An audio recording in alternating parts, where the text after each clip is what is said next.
Hi, welcome to Figma Friday number 10. So for today's video, I wanted to try something a little bit different. Instead of me explaining a single feature within Figma, what I'm actually going to do is recreate this content card grid from the website dribble.com. If you're a designer, you're probably familiar with it. But let's grab some of these assets and jump into Figma and see how far we can get with this. Okay. And I have not practiced this before, so I'm just kind of going to go along and do some problem solving and explain my process along the way. So I'm going to screen grab some of these cards to have as a reference and paste them into Figma right there. And then, so looking at this, we have containers for the images, then we have a little persona image here with the person's, the creator's name, a little pro tag, and then number of likes and views. So I'm just going to start drawing some of these basic elements and then to create the layout of each card. So I will draw a frame roughly the size of the image there. I'm going to try to move quick and not get too pixel perfect here. Okay. So that's the image frame. We'll give it, it looks like a bevel of, or a corner radius of maybe, we'll say 6 pixels for that. And then we'll draw persona card, persona image roughly there. And then person, I'm just using placeholder text right now. We'll fine tune this all a little bit later. For the font, I'm going to go with Go UI, just a generic font. I'm not going to worry about getting the exact font from Dribble. And then also what I'll do from the website using my What Font plugin, I'm going to get the font data for this and the font data for this. Let's see, let's screen grab that. Jump back into Figma. Okay, so for the person's name, they're using font size 14, and for the little like counter, it's font size 12. So person name will be font size 14. Center align that to the image. And then, let's see.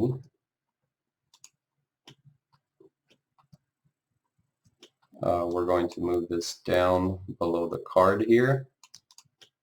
So this is my frame here. Let's throw in a quick image in there as a placeholder using my Unsplash Figma plugin. Let's see what kind of images we get for design.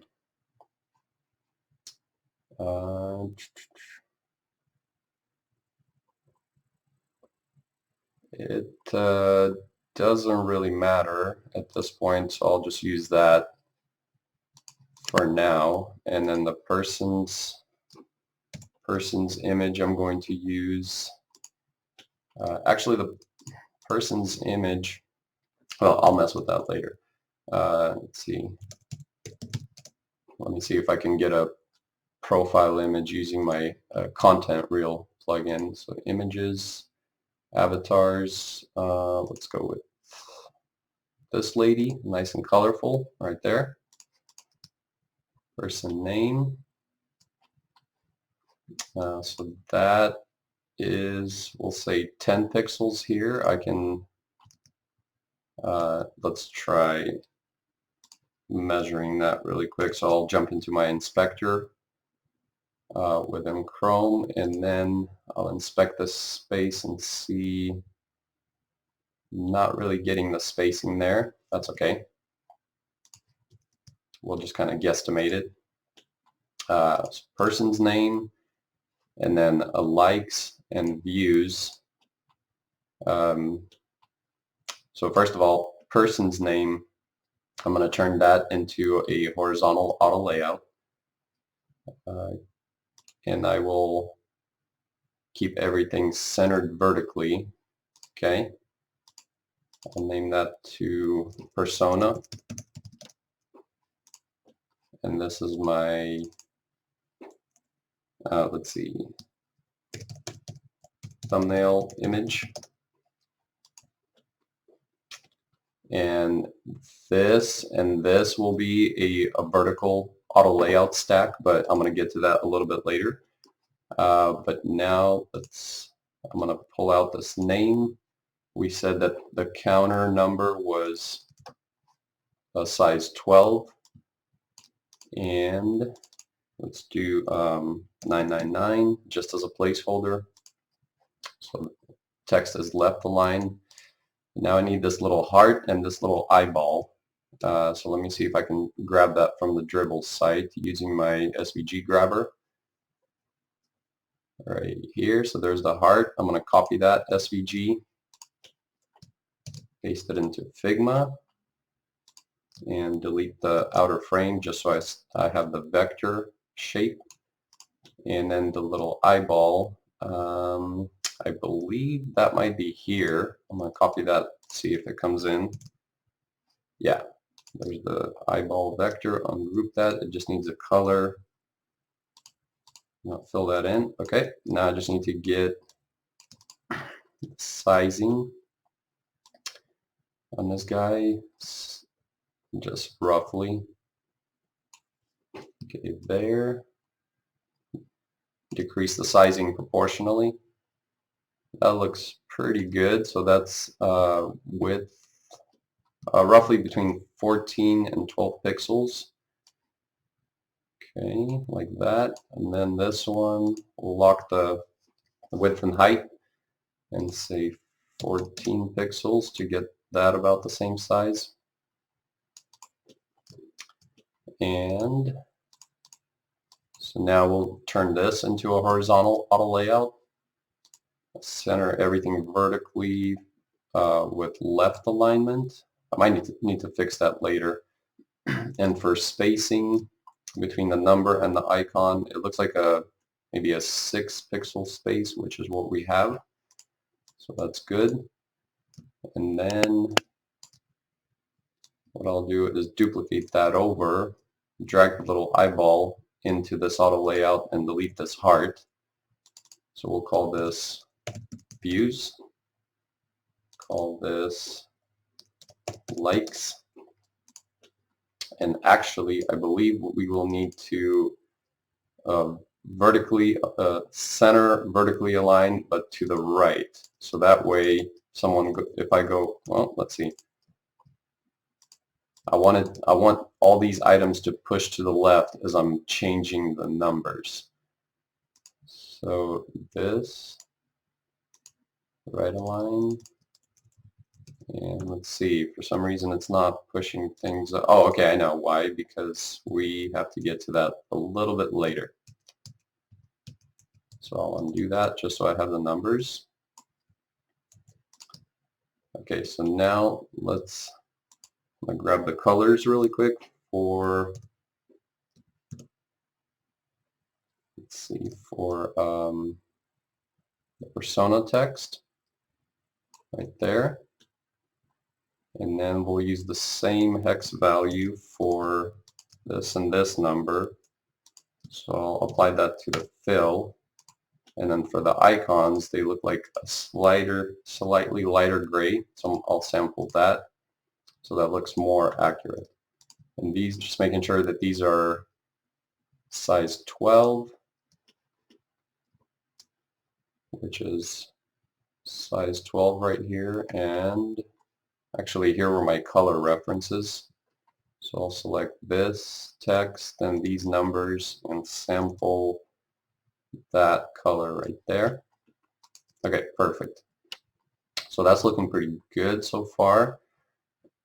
Now what I need to do is turn this entire thing into a card, which will turn into a component. So I'll do a let's see, I'll turn all that into a vertical auto layout.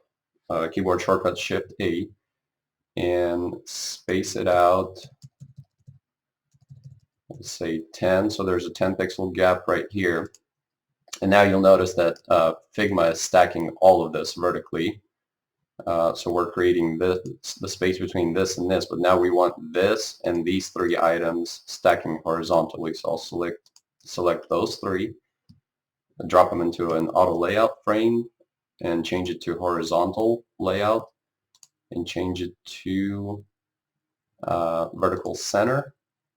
And then this auto layout frame, which contains all this information here, I would like to have stretch right here. Fill container. I can click on this little arrow here. And now, so there's a little bit more work that needs to be done here. Let's see, so we have this auto layout frame. We'll say, I don't know, I'll call it data for now. And this parent frame will be called, so this is our card. Okay, so we got to fix this right here. So it's stretching horizontally to fill this space, and we got to get the persona over to the left. So instead of packed here, I want it to be space in between, and then I have to lock. And so yeah, Figma pushes everything across the entire auto layout frame. But now I want to keep these two together, so I will get those into another horizontal auto layout frame. I'll call it likes and views. And for those, I will just decrease the spacing between items to, that probably needs to be, let's see, it's probably more like 8 pixels right there.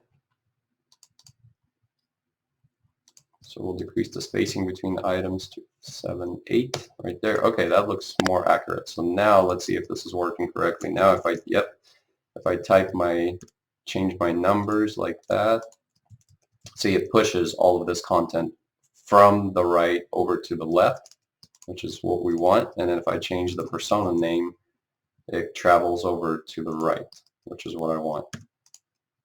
And then, since we're plugging away quite well here, what I'd like to do is make this little pro badge right here that sits next to the creator's name right there.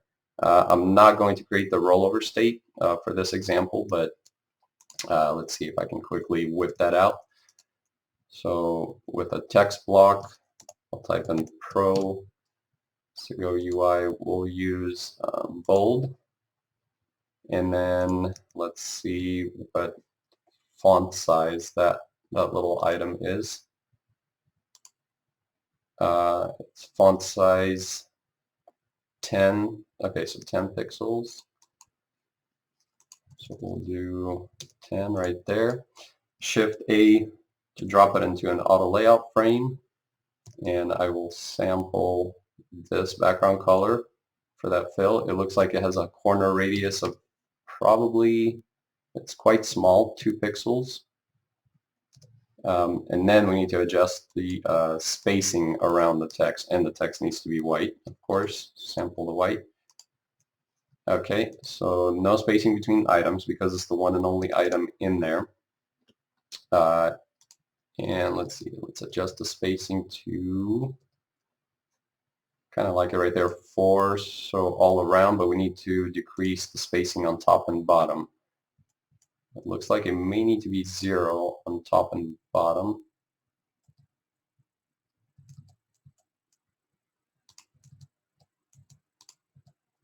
Okay, I'll leave it at 1 here. That looks fairly even all around. So center vertically within the text block. We'll call this our pro tag. Okay. And let's see, the pro tag we'll go into this auto layout stack. Let's see if I can get it into the right place. Okay, yeah, so yeah, it's in the persona, yeah, the persona auto layout horizontal stack right here, except this guy is being stretched for some reason.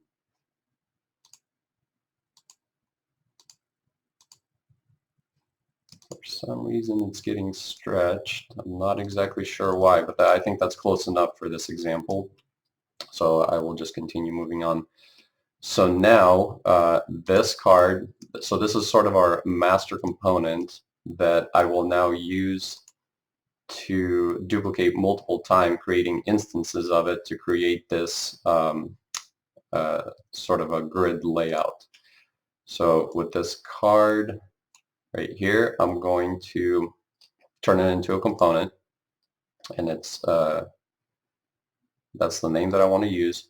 So I'll kind of set it over here to the side, and I will drag in a copy of that card. So this is a component instance. So any changes, which I will demonstrate in a little bit, any changes that I make to this master component will reflect in this component instance. So I'll duplicate that.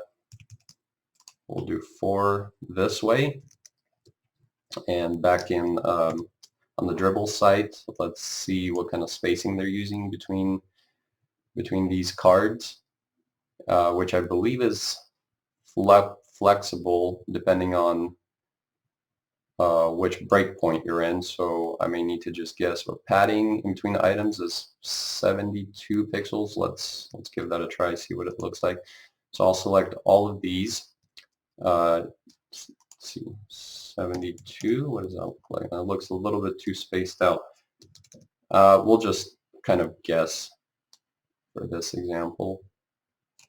We'll do 40. I think that looks quite right. So 40 this way.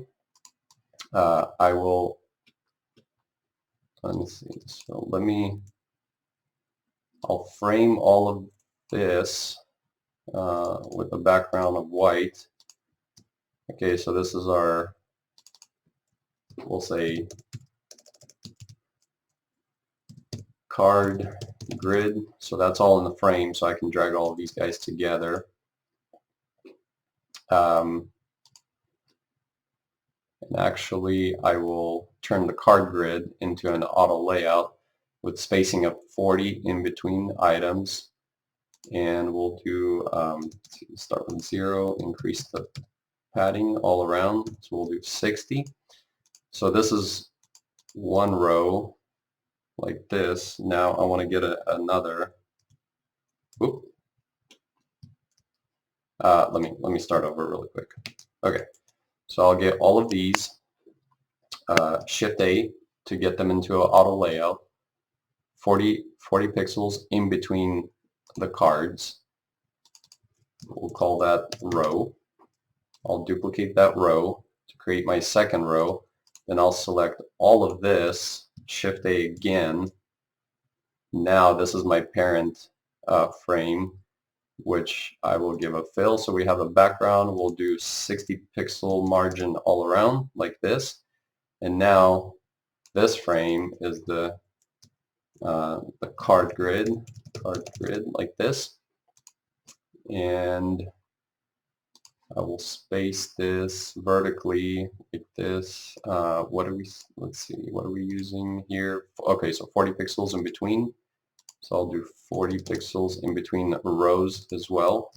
So what's happening here, if I go into outlines view, card grid holds everything. It's a vertical auto layout.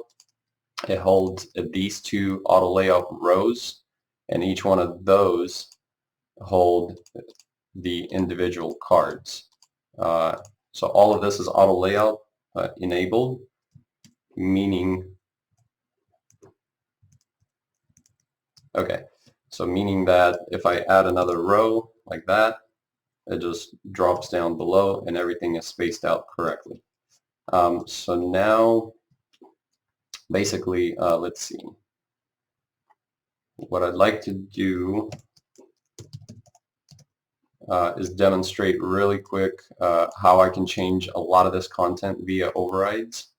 So this stuff I can move aside. My card main component I'll put over here. This is something that would go into a design system that would be spec'd out, which a designer would hand over to a developer for implementation. But let's see, so I'll select this image. We'll just get some more placeholder images in here. So I have this image selected. I'll drop that in there, this one, drop this in here. And all of this is done via overrides, like that.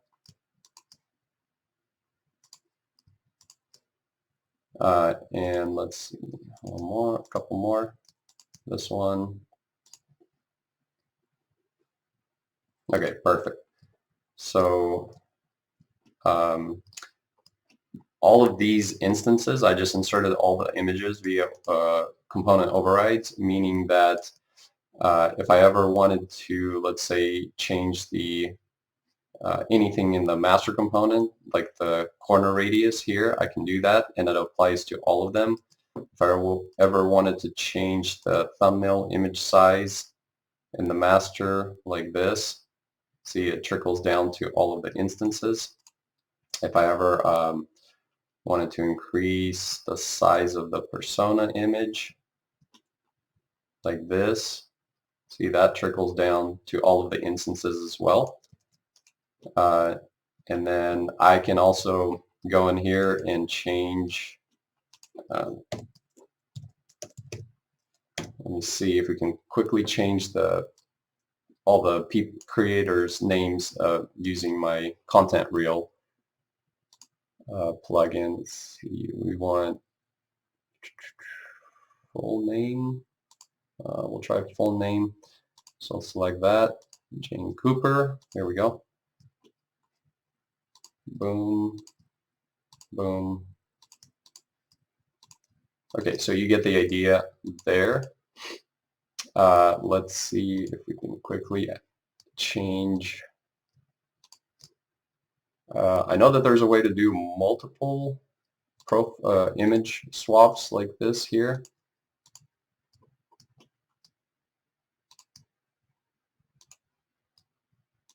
Okay, so just kind of randomizing it a little bit so it looks like more like an actual, well, I mean, that's possible as well. But you get the idea here.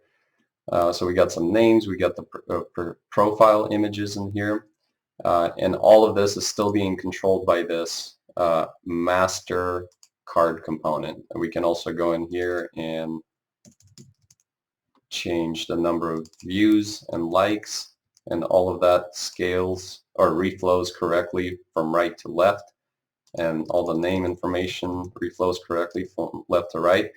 And so that looks pretty good. That matches the site quite accurately without getting into all the details here. Last thing I'd like to show is, so I have this little pro tag that I added next to the person's name. If we look on the Dribble site, some users have those. They're pro members, I guess. Some do not. So what we can do is via component instance override. So I'll select this pro tag. So I have the tag selected in the component instance, and what I can do is hide it like this, so it's still here in the layers. It's still within the component instance, but I've just hidden the visibility. So let's say Mr. Howard doesn't have the pro account, and then Mr. Hawkins, if I select the pro tag, another way I can do that is just by hitting delete, and that Figma, it doesn't actually delete the layers out of the component instance, but it hides the visibility again. So I can always bring it back if I'd like. And also because we have this built, we have this area built as a horizontal auto layout, I can delete his name, and then Figma will slide the pro tag over to his profile image where his name would normally appear. Or I can bring his name back just like that. So I can customize this in any way that I like. And so that is about as much as I wanted to cover in this video. Oop, let's see.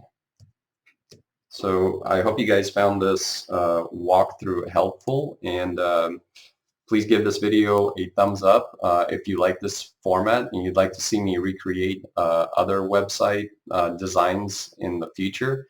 And also drop me a few comments if you have any questions about any of the features that I covered. And let me get the right view. So thank you very much for watching Figma Friday episode number 10. I hope you have a great day, and I'll see you in the next one. Later.